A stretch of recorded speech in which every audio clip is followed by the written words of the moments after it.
It is July 1940. All Europe is in the clutches of the vilest tyrant to ever walk the earth. I, the United Kingdom, am the only one left standing against him. It was good fortune that placed the English Channel between myself and the continent. My allies were not so lucky. Perhaps I'm not lucky either. How long can a small sea truly protect me? It's true, I have thought of making peace. But do the Germans feel the same? They ended the Peace of Locarno. They violated the Treaty of Munich. Now they invade any nation they will.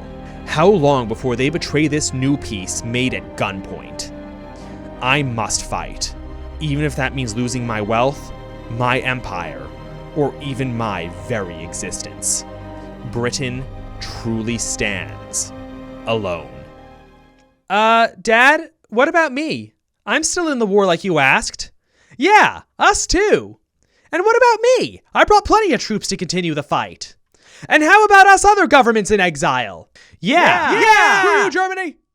As I said, completely alone.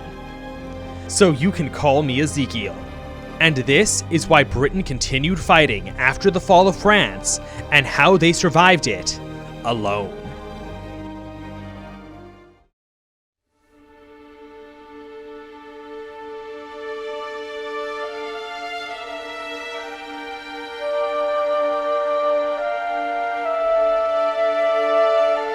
By July 1940, the German Reich concluded one of the most spectacular military campaigns in history. Their Wehrmacht, an inferior force by virtually every measure, defeated in rapid succession Poland, Denmark, Norway, the Low Countries, France, and the British expeditionary forces supporting them. Now Germany stood supreme on the continent.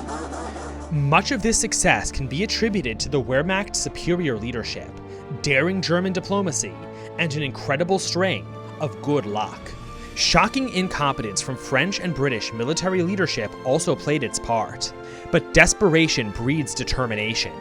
Just as inferior German forces triumphed over Allied armies in the beginning of 1940, the second half of that year would be the Allies' turn to face impossible odds and emerge, if not victorious, certainly far better off than when they started.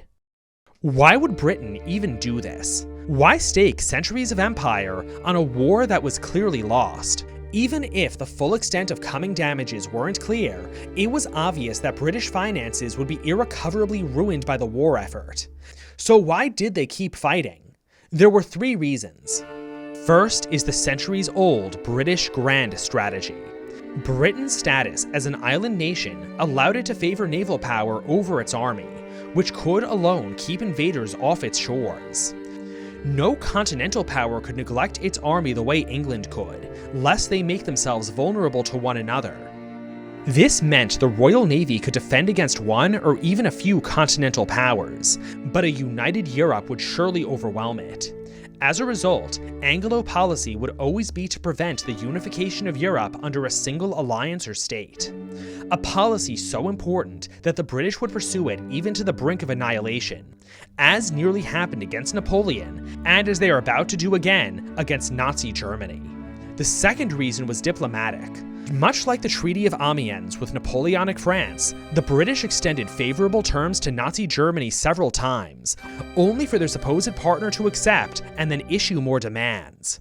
Even if the Germans were negotiating in good faith now, an unlikely proposition, the British would never believe it. Third and finally, the situation was really not so terrible for the United Kingdom. The nation had faced worse odds before, triumphed, and come out stronger for it. The darkest days against Napoleon were far worse than what they were facing in July 1940. Britain's only real weakness were its finances. Empire was not as profitable as it had been in past centuries. Luckily for the British, the Americans began making up the difference, though that presented another dilemma. The whole cabinet hoped, and even expected, for America's support to continue and expand. But few, except perhaps the half-American Churchill, were so naive as to believe American aid would come without strings attached. But, from the perspective of 1940, even complete domination by America seemed preferable to that of Germany. The Americans were a historically friendly people with common cultural, linguistic, and economic ties. And again, from the view of July 1940, how likely was that to even happen? Almost as unlikely as you actually being subscribed to this channel. 64% of you still aren't subscribed. You guys are crazy watching 30-minute history videos without subscribing or even hitting the bell. If you don't subscribe right now, I'm gonna leave you on an isolated island and make you defend it alone against the Wehrmacht. Or I guess they call it the Bundeswehr now. Ugh, God, it's like we do all this work for nothing.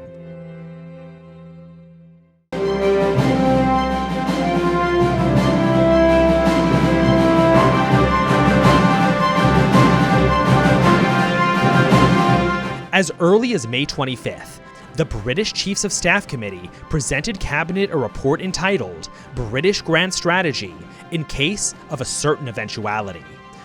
A polite British way of saying the fall of France. Now, that eventuality had become reality. The proposed strategy was to fight Germany through economic blockades, strategic bombing core and occupied territories, and, since the British could not possibly liberate the continent on their own, supporting rebel movements there until they grew large enough to throw off Nazi rule themselves. Though that last tactic would prove unrealistic, as there was hardly enough resistance in occupied territory or Germany itself for the British to support. Nonetheless, the entire plan hinged on receiving their own support from the United States, something only arriving in limited amounts at the time. It wouldn't be until June 24th, the day France officiated its exit from the war, that the first large shipment of weapons were even sent. Before the British could even think about offensives, they first had to secure their home islands. This they were well prepared for, thanks largely to Neville Chamberlain's limited liability schemes. The Royal Air Force already ordered 12,000 modern aircraft in 1938. In fact, the British were outproducing Germany on air, land, and sea. British air defenses would quickly prove the best in the world, featuring the first ever fully coordinated air defense system, a continuous network of radars and human observers running along the English coast. All information about German attackers, even down to their altitude, would be collected and relayed to British Fighter Command by telephone, who could then send appropriate forces to intercept. The situation for the army was not as hopeful. The BEF had left all its heavy equipment behind at Dunkirk. There were only enough rifles left for half of the 500,000 regular troops, and none for the newly organized Home Guards. Heavy equipment was even harder to come by. The army would have to be rebuilt from scratch. Anticipating invasion, beaches were mined, bridges rigged for demolition, thousands of potential fifth columnists interred, and preparations made to evacuate the home islands. But the British were so determined not to let that happen, they prepared to use poison gas against German landings. If evacuation became necessary, special teams of guerrillas were trained to stay behind and cause chaos for German occupiers. The government would then flee to Canada, where they would continue to lead the war effort. Over $5 billion of assets were already shipped and waiting for them.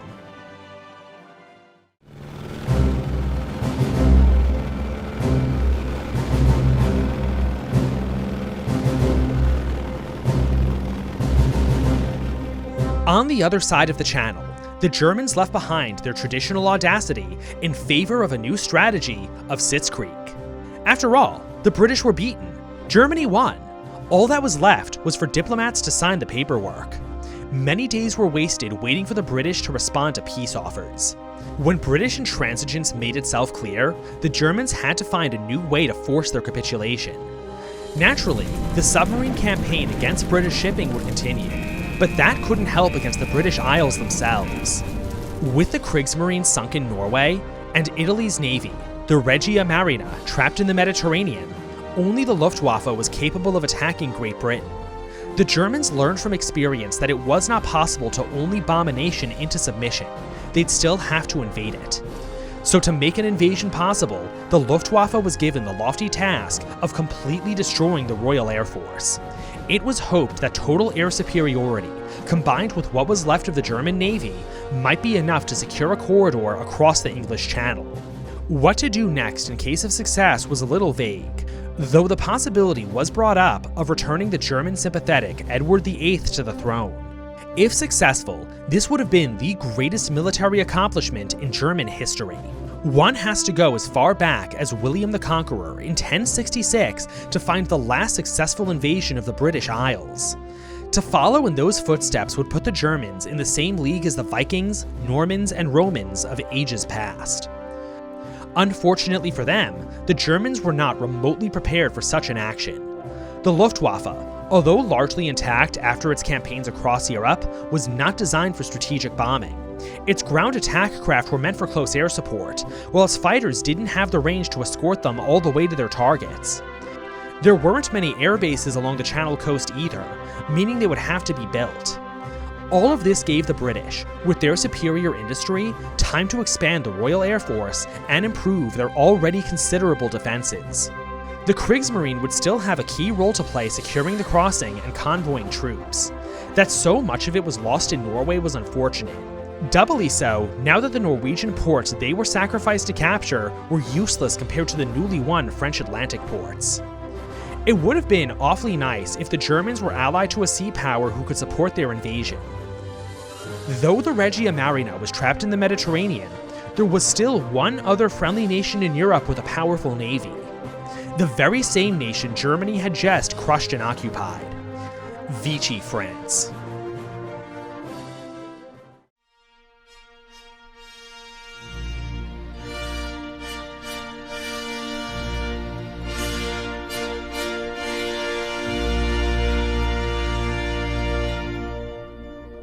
July 1940 may have seen the French defeated and occupied, yet it was they who held the fate of the world in their hands. The combined power of the French fleet, remains of the Kriegsmarine, and possibly the Regia Marina, if it could be busted out of the Mediterranean, would surely have been enough to overwhelm the Royal Navy and facilitate a crossing. The Vichy government, in control of the French Navy as per the terms of its capitulation, recognized that it held the keys to Axis victory. Time and time again, the Vichy government would try to negotiate a role for itself in the new Nazi system, only to be rejected. The value Vichy could provide was totally lost on the Germans, who'd never had much faith in or understanding of sea power. Hitler's animus towards France was so great that he would not even consider it. Apparently, collaborating with communists was acceptable, but the French were a bridge too far. So leave a white flag emoji in the comments if you also have such a delusional hatred of French people that you'd let it ruin your chances at world domination. German intransigence passed initiative over to the British, who, as the world's premier seafaring civilization, understood the danger the French fleet posed. Britain first tried neutralizing it peacefully. Before their capitulation, the British offered to free France from its prohibition against separate peace in returning for handing their fleet over to British custody. However, France's peace terms with Germany stated their fleet would be interned at mainland French ports, so that clearly wasn't happening. French Admiral Darlan promised not to let the fleet fall into German hands, but even if he meant that, the Vichy government could ally itself with Germany at any time, or the Germans could even outright seize the fleet for themselves. Both unacceptable risks. On July 3rd, the Royal Navy blockaded the French fleet at Mer's El-Kabir and issued an ultimatum: surrender or be destroyed. The French, somewhat confused by these demands from their ally just weeks prior, rejected it. The British opened fire. The surprised French fleet resisted as best as it could, but in the end, 4 of their 5 capital ships were immobilized, as a 5th, Breton, was sunk. 1 battlecruiser fled to Toulon. A few days later, the battleship Richelieu was put out of action at Dakar. In all, 1,297 Frenchmen were killed and 351 wounded. Much of the French fleet remained afloat, but for the time being, the English Channel was secure. Only the Luftwaffe remained a threat.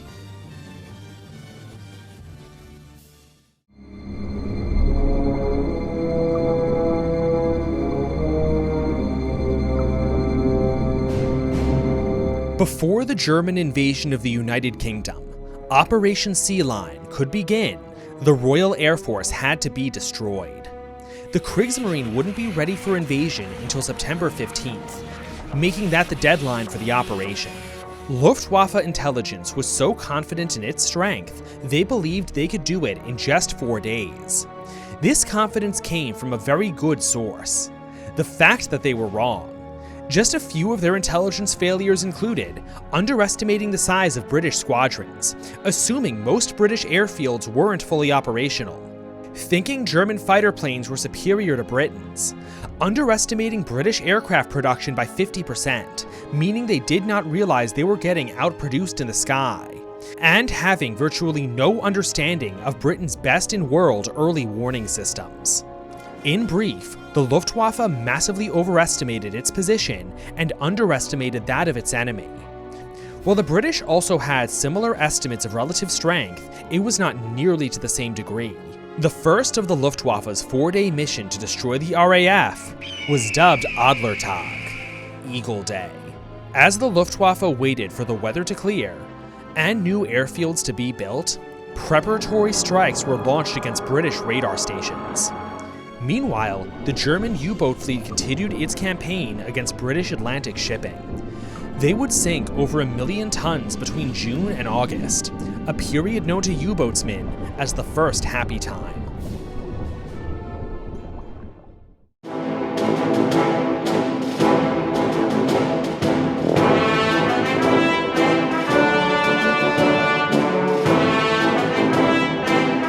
Until now, the neutral nations of Europe played the Allies and Axis off one another to maintain their independence.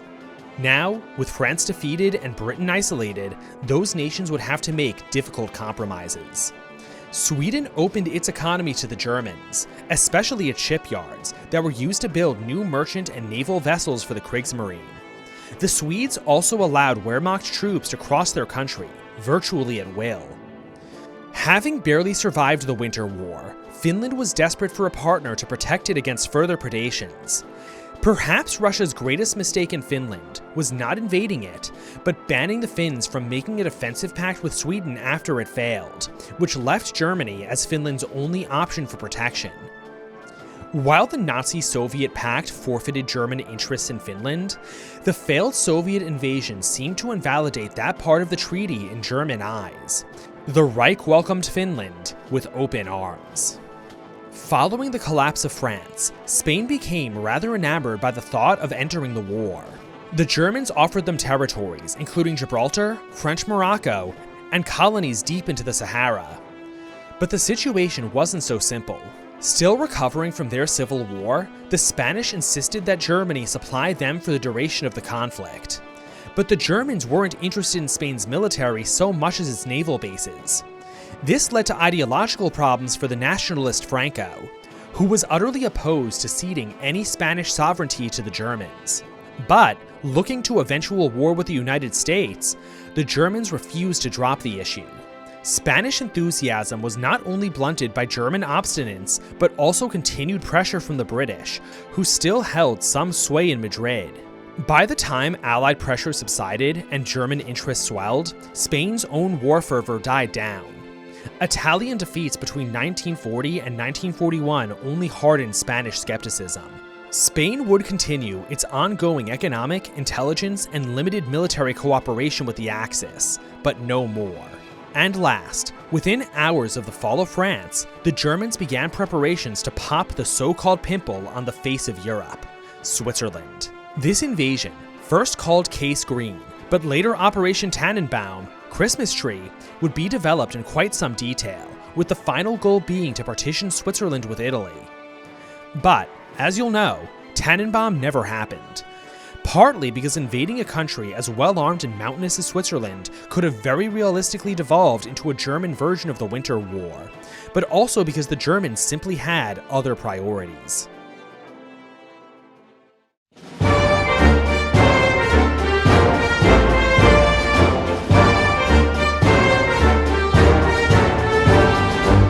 The nation most affected by recent shifts in the balance of power was Romania. Its once complicated situation had been simplified considerably. And by that I mean, it became a lot worse. On May 27th, Germany forced the Romanians to redirect all oil exports from Britain to themselves. While this helped the fuel-starved Germans, it did little to harm the British, who made up the difference from the Americas. However, Romania's other neighbors would make much more serious demands. The breakout of fighting between Allied and Axis powers was met with great enthusiasm from Moscow. The communist plot to embroil the capitalist world in civil war was bearing fruit, freeing communist Russia to build up its strength. That one of those capitalist factions was actively supporting the Soviets in their territorial expansion was even better. News of German victory over France, however, did not receive nearly as happy a reception. Germany's brilliant string of victories, juxtaposed against Russia's humiliating failure in Finland, threatened to reduce Russia to the junior partner in the Nazi-Soviet pact. Only comparatively minor victories could still be won in southern Europe to bridge the gap. Ending the Winter War freed Russia to reopen the Bessarabia question. The Germans had tried encouraging Romania to give land concessions on its own initiative, which may have been enough to stave off greater Soviet demands, but Romania refused. So after first notifying Berlin, the Soviets issued their ultimatum. Just before midnight on June 26th, the Soviet Union demanded all of Bessarabia and the rich province of Bukovina. Russia had no historic claims on Bukovina, so instead justified this demand with the plurality of Ukrainians living there, 38% of the population against 34% of Romanians. Romania was given less than 2 days to respond or face invasion. Such excessive demands led the Romanians to seriously consider following Finland's example and fight. But this horrified Germany, whose oil supply would then be put at risk. The Germans chose to intervene. Russia was persuaded to reduce its demands in Bukovina to just the north, and the Romanians to accept the new terms. The Red Army marched into the ceded territories. But that the Germans were able to interfere like this at all, arguably against the written terms of the Molotov-Ribbentrop Pact, was another sign of their growing influence over Russia. Bulgaria and Hungary, the other two nations with territorial claims on Romania, closely watched the situation unfold, and amassed troops along their Romanian borders to exploit any signs of weakness. Romania's capitulation to Russia was exactly the sign they were looking for, leading them to demand their pounds of flesh too. The British, hypothetically the guarantors of Romanian independence, were hardly in any position to help, not that they did Poland much good when they did. The Italians also opposed further damage to Romania's territorial integrity, but were not strong enough to act. And so, under German and Italian mediation, Hungary was awarded North Transylvania on August 30th, and the Bulgarians won southern Dobruja on September 7th. Romania emerged from 1940 a mutilated nation, but at the very least, it had survived.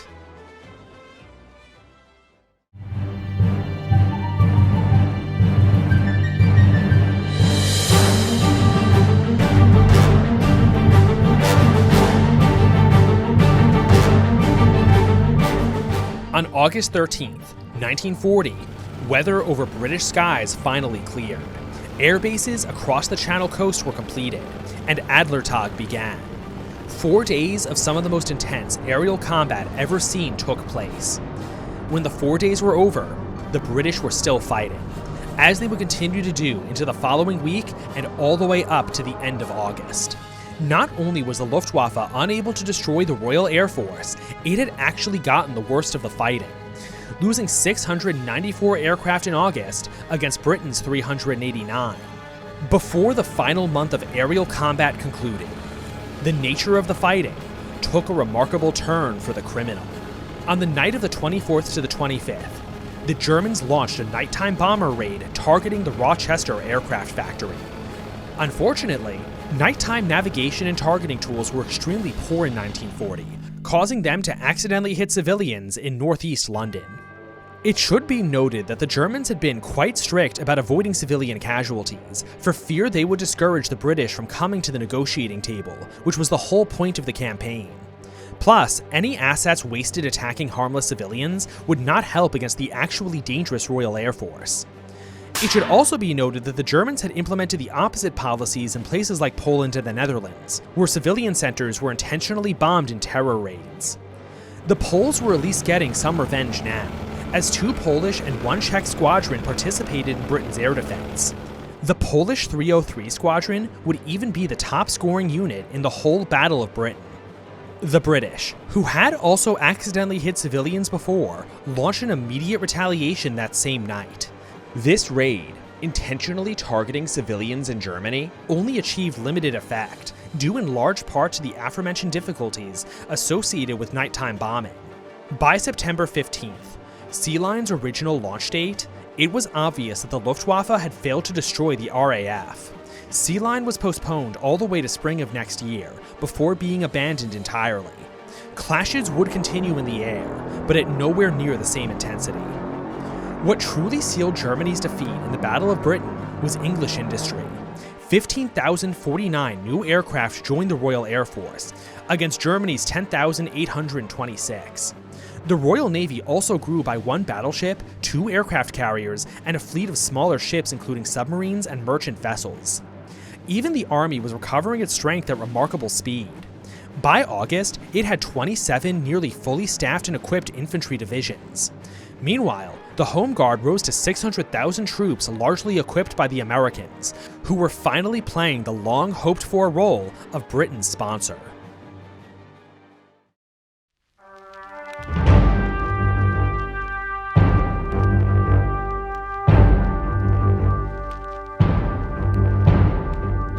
Victory in the Battle of Britain didn't just secure the British home islands from invasion, it also won England the confidence of the United States. Even during the battle, 1,069 American planes were shipped alongside other supplies. More aid would come on September 2nd, when the Americans traded 50 much-needed destroyers for British naval bases in the Caribbean, Bermuda, and Newfoundland. The Americans also signed defensive agreements with Canada, Greenland, and took a new interest in British-occupied Iceland.